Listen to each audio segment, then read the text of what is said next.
Yes, sir. Yes, we have. Back at it, but yet again. Coming at you sideways.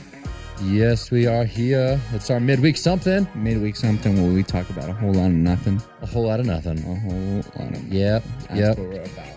That's what we're about. We missed last week. I know, we did. We It was, I was traveling. By the time we got back, with just the schedules of schedules. It just we couldn't make it happen. Make it happen, and that is all right. It happens. It does happen. We have grace for ourselves that way. We do. Yeah. We are back this week. Back at it. And you started a series, Skin Deep. Skin Deep. That's right. Talking about beauty, skin deep, ugly cuts clean to the bone. Yep. So how do we deal with ugly people? Right, because we all have to deal with ugly people. We all do. Yes, they come and they're into our lives and they're uninvited. Mm-hmm. Or maybe you invited them because they were skin pretty on the outside, and then you get going along and then, get down the road a little bit, and then it's like, man, these people are ugly on the inside. Yep. Ugly on the inside. Whether they're in your workplace, whether they're in your family. Yep. We all got them. We all have them. And I don't know, man. I also can say I feel like we all as individuals have moments where absolutely, where we can be ugly. And so right. I mean, maybe I don't know. It can happen. It can happen. It can and will happen. Yep. Yeah, we all have our moments where we turn our love off and we don't show the best versions of ourselves to other people. And, And so how much more important is it in relationship to keep honor in mind and to keep our love on and to keep all of that stuff? Because if we're representing Jesus, right? If we're called to be a kingdom of priesthood, a kingdom of priests, right, representing Jesus to the rest of the world. Yeah, we gotta have that in mind when we're dealing with people, and difficult people are grace growers. They are. That's a good way to put it.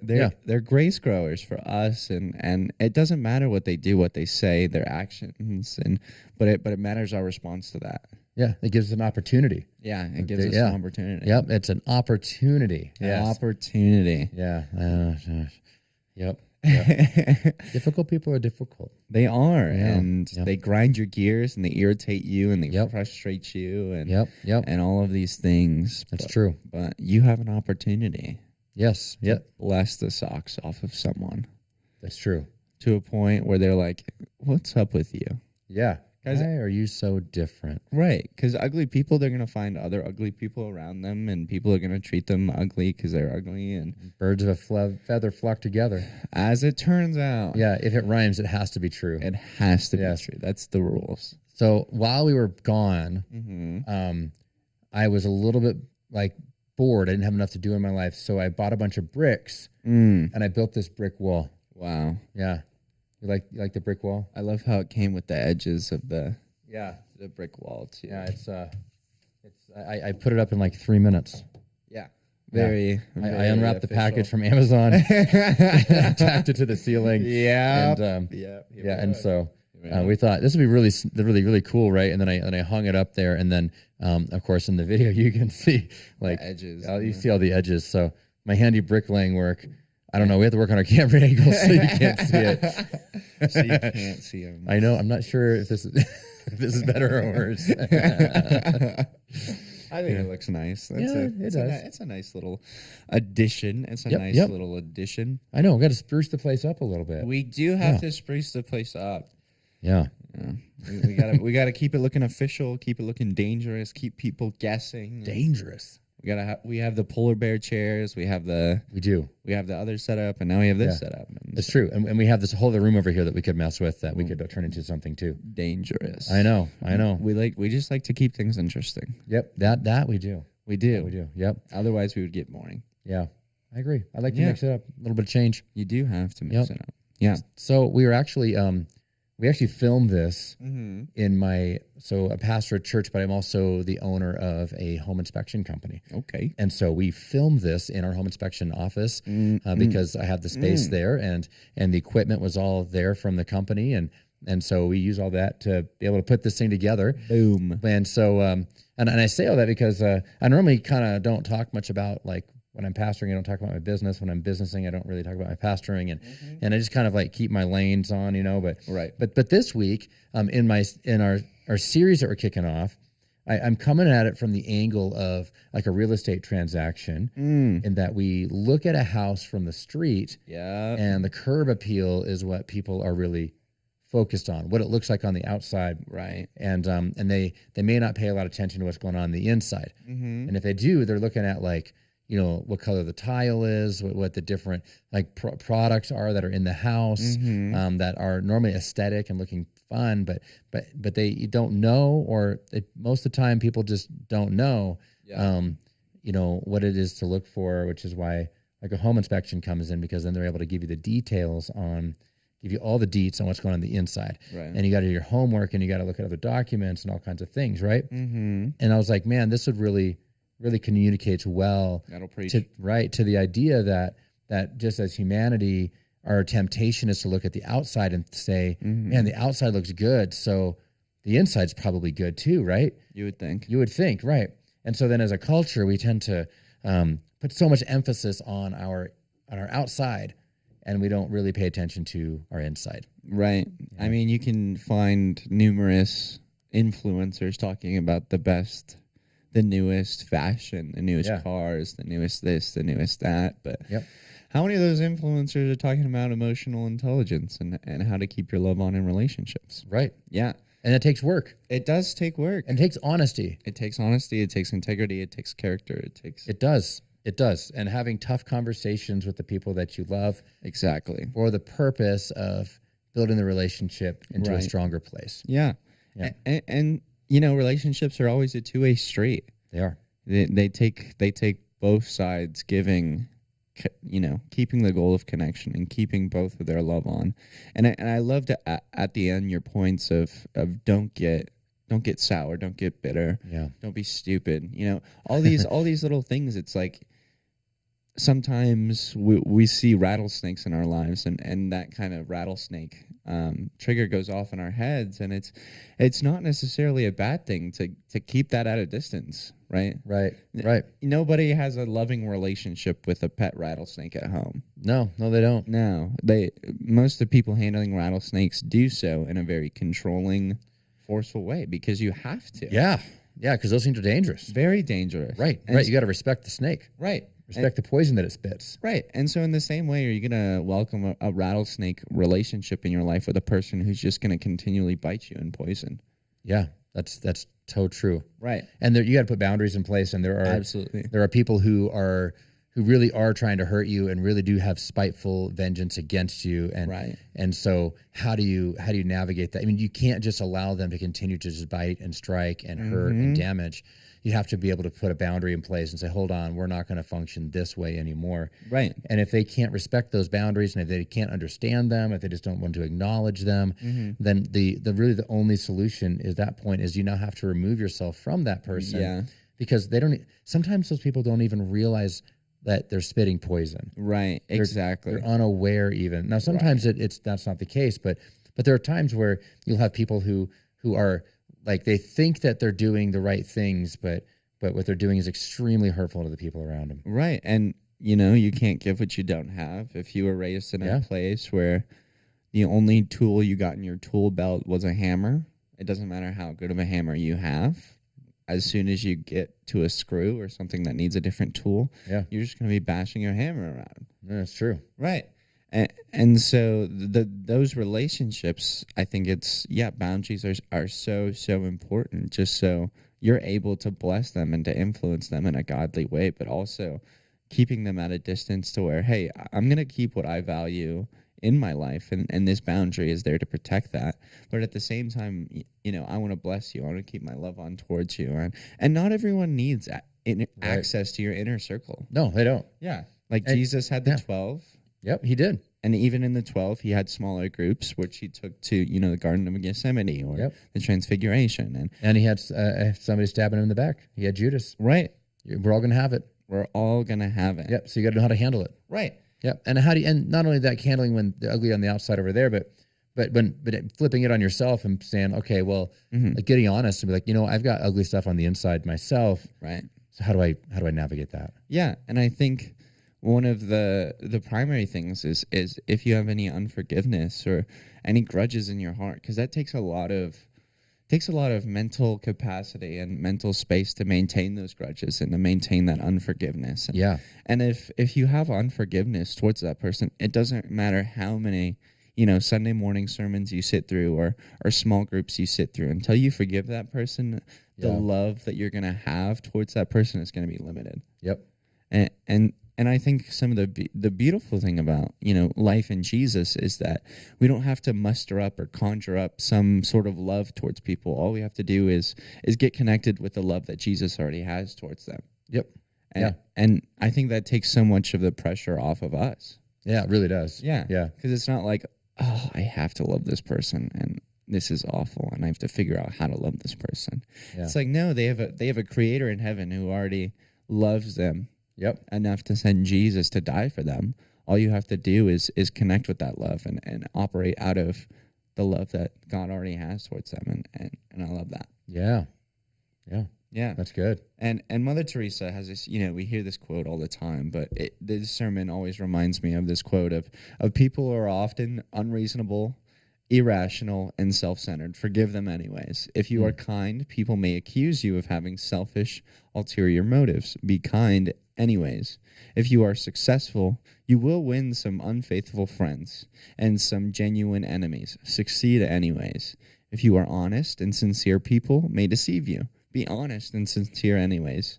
When you spend years creating, others could destroy. Create anyways. If you find serenity and happiness, some may be jealous. Be happy anyways. The good you do today often will be forgotten. Do good anyways. Give the best you have, and it'll never be enough. Give your best anyways. In the final analysis between you and God, it was never between you and them anyways. Wow. It was never between you and them anyways. That's really good, man. It was all about, because at the end of the day, those people's, their response is not your responsibility. Right. Your responsibility is to give your best each and every day and to give your best in the relationships. But why do we struggle with that so much? I mean, I know I do, but absolutely. Why do people struggle with their response? Right. I think so many times we're scared of conflict with people and we want to make everyone happy. Yeah. And I'm so guilty of that. Absolutely. I'm so guilty. I'm so guilty of that. And and I don't know, I've lately been really convicted personally on that. Like I had a fairly I had a really impactful moment this last week, and it was just a time with me and the Lord, and I was like, man, I just realized that I bottle up emotions and I bottle up my feelings and my preferences in an effort to save the other person's feelings. Absolutely. Do you know what I'm talking about? Yeah. Right? Yeah. And if you do it and then you keep bottling it, and then but at some point in time you're like, man, I've been stuffing this stuff deep down into my soul. Yeah. And it's gotta come out. Like you can't there's no other way for it to come out. It has to come out. And and it's like one thing leads to another thing, and then pretty soon it's like you've been shoving so much stuff down inside for the sake of somebody else's feelings, and eventually you're like, you know what, I'm probably hurting them more this way. Yeah. Because I'm lying to them. Yeah, exactly. And I'm not even telling them the whole truth. And so they don't even have a chance to respond the right way because I never gave it to them. Exactly. Right? Isn't that amazing? Right. We make decisions for other people because of what we think they'll do. Yep. And it's this crazy. I remember when I was serving at a restaurant, and as a server, you kind of get a feel for certain tables on how they act and if they'll tip or not. And so I was working in the summer, and I was working quite a bit, and I kind of got that feel, and I was starting to get super jaded towards customer. I was like, these people aren't going to tip anyway, so why would I give my best effort? Right. And I was sitting down at dinner with my family, and my brother was like, John, it was never about if they tipped you or not. You're not working unto man, you're working unto God. Wow. And that really challenged me, because so many times servers, if a table stiffs them, it ruins their day. They talk about it, they complain about it, and it just throws everything off kilter. And ironically, like that now leads to more lower tips because they're in a bad mood. Right. Yeah. And so why are you going to let one table, one table did ruin the rest of your day when it could be a very, very profitable day for you? Could be. Yeah. And it's not your job to control how much they tip. It's your job to give them the best service. Yeah. To meet, all their needs, and whatever they do with that is on them. True, that is. Yeah. And their response is not my responsibility. My responsibility is to be the best version of myself that I can, and to give my best work that I can. Yeah. And whatever they do with that is on them. Yeah. And it's definitely a really tough pill to swallow. But I think once you get to that point, and that's why feedback in relationships is so important, because until you're able to give and receive feedback in relationship, the depth of that relationship is going to be limited. Correct. Because how a person experiences you and your intentions are two completely different things. Yeah. And even in a marriage, right? Something you said as meaning no harm. Right. The spouse may have experienced that in a very different way.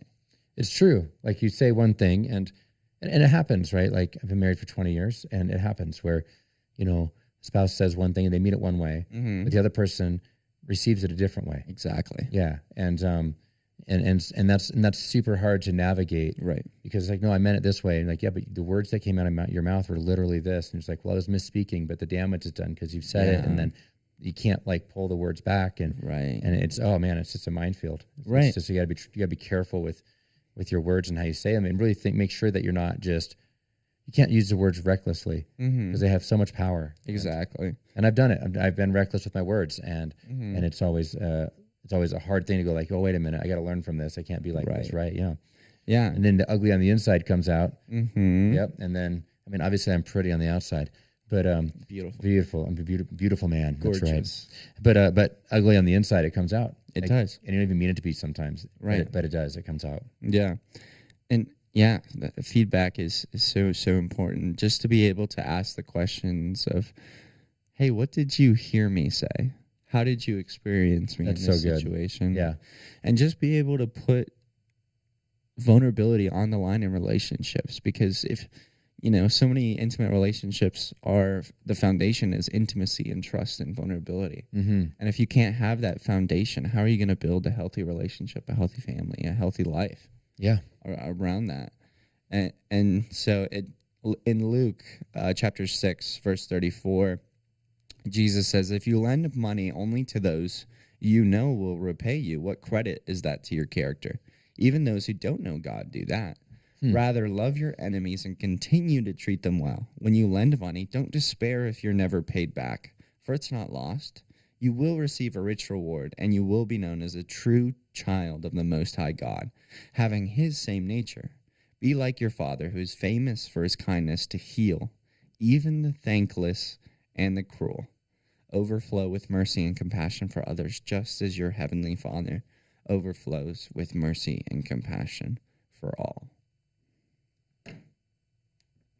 It's deep. Mic drop. Mic drop.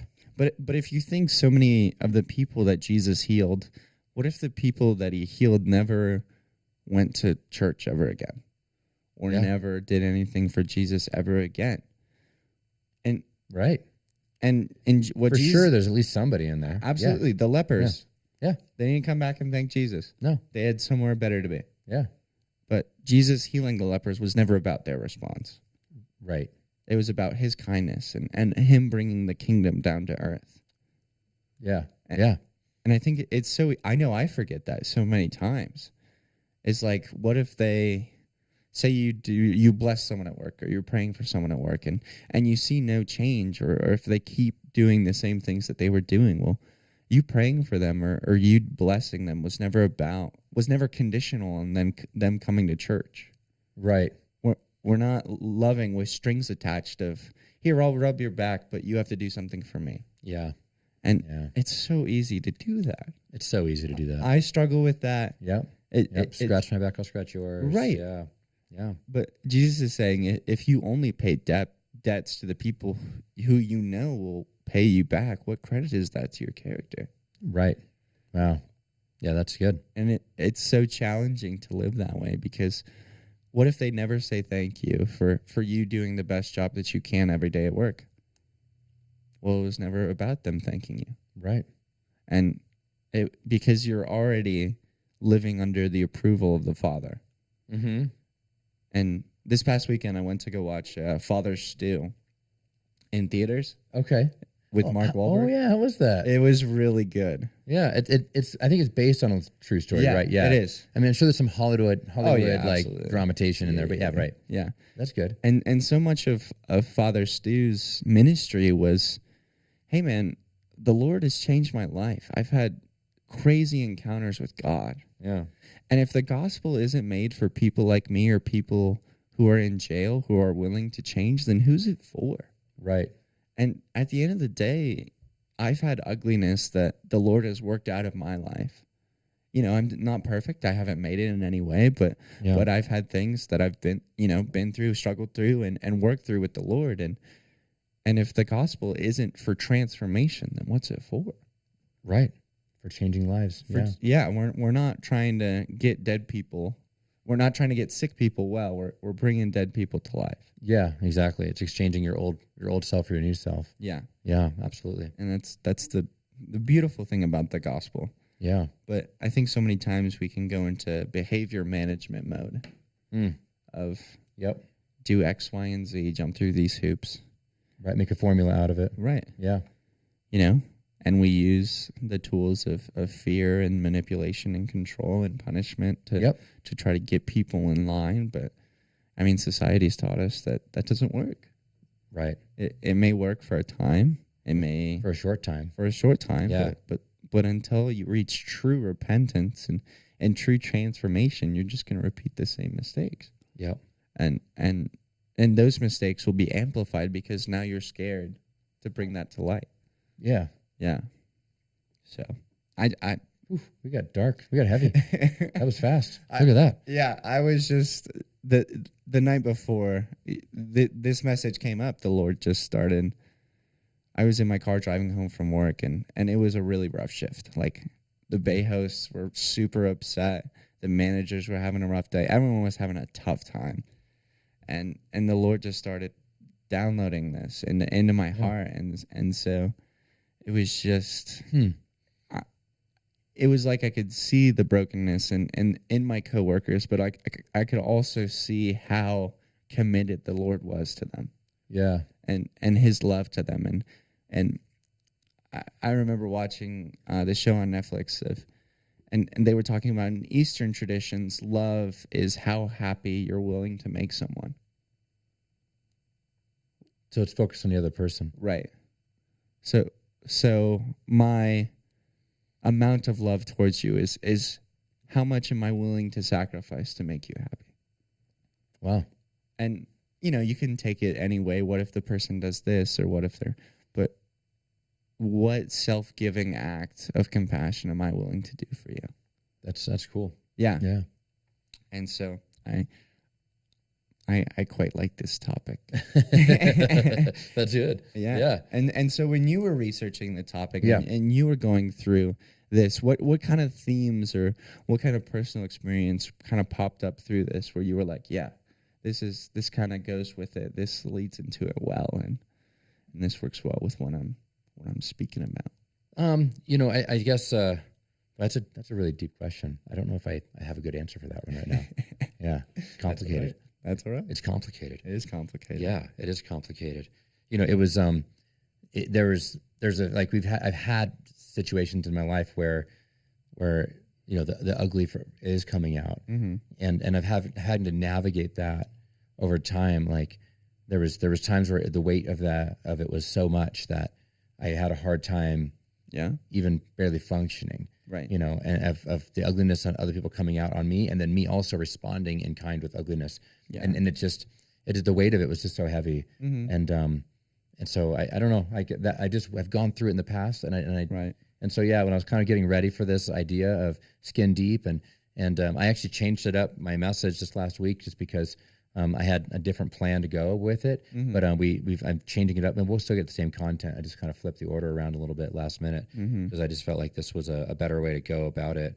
But yeah, I mean, it's like the reality is that it's there, it's going to be there, and it's not like avoiding it, because I think trying to avoid it is not the right response, because then your expectation is like, well, if I just do this thing right, then I can just avoid all of this. Right. But it's like, no, you can't avoid it. You're going to have ugliness in you and on you, put on you. And so you got to learn how to manage it and how to deal with it and process it in a healthy way. Yeah. Because if you don't, then you just carry it. And if you're carrying it, it just weighs you down. And Yep.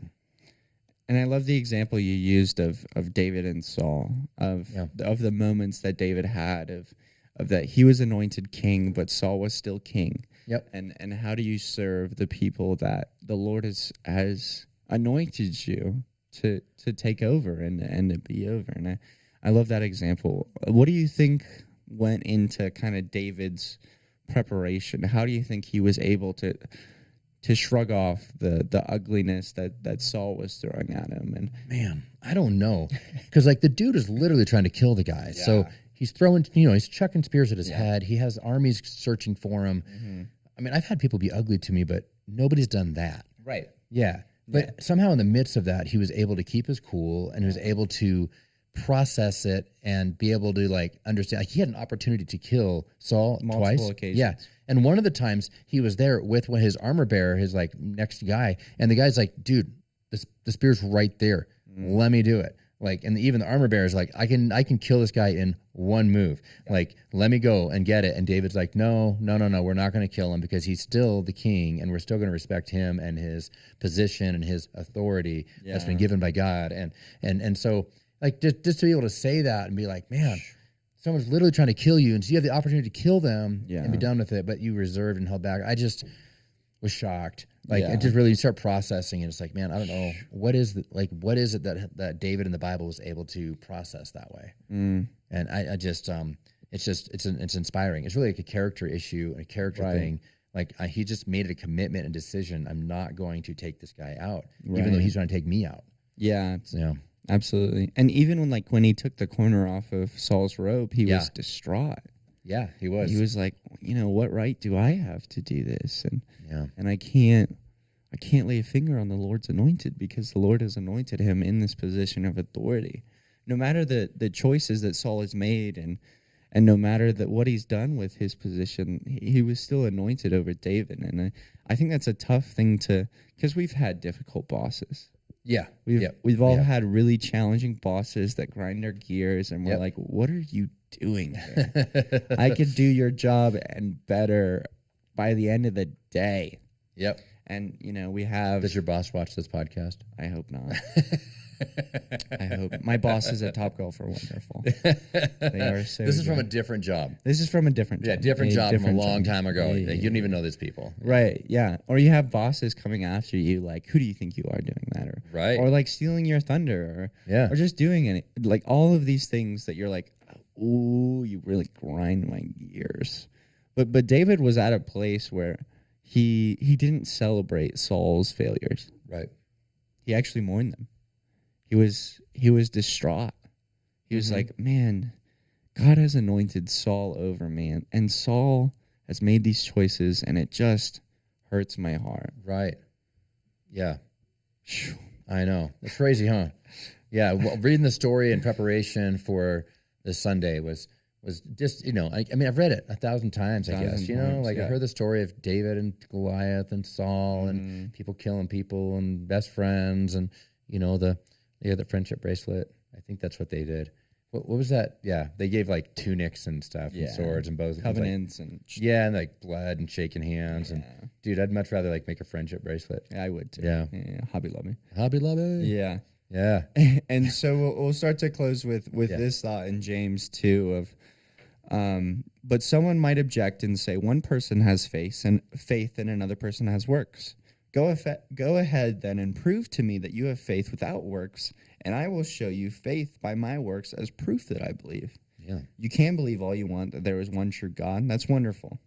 But even the demons know this and tremble with fear before them, yet they are unchanged. They remain demons.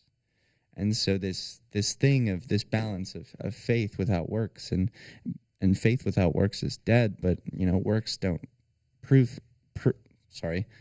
faith inspires works. There we go. And there's that weird balance. And so we'll finish this with this question. What would you say to someone who's trying to go down David's path of maybe they're after a position of authority and leadership, and they have a difficult boss ahead of them? What would you say? What are some steps that they can take to get on David's path of honoring the people above you, even though the people above you don't want to see you succeed? The Bible says something about like the authority that's over us is placed by God. And so even if you can't respect them as a person or as a human, and you have to respect them in the sense of like, hey, they're in this position. Yeah. And I'm going to respect them because I believe that God has put them here. And that's good. And so I think you have to hit that spot. And then the other advice I would give is that, when I was a kid, I was working at a place, and my boss, his name was Dave Loba. I don't know if but he, I don't know if he's watching, but like he was difficult, and I remember talking to my dad about it. My dad was like, well, son, no matter where you work, there's always going to be a Dave Loba. So you better figure out how to deal with this. Yeah. Because what are your options? You blow up at your manager and he fires you, you quit, guess what? Next place you go, somebody's going to be like that. Yeah. You're going to be dealing with another person of a similar thing. And it's like, how many times are you going to go around this hill, this problem, this mountain? How many times are you going to go through this? Yeah. Trying to deal with it. I think it's, there's lessons to be learned, and we got to be able to process through that. Yeah. Yeah. That is so good. All right. Well, thank you so much for joining us for another Midweek Something. That's right. This week we have many good things with Skin Deep.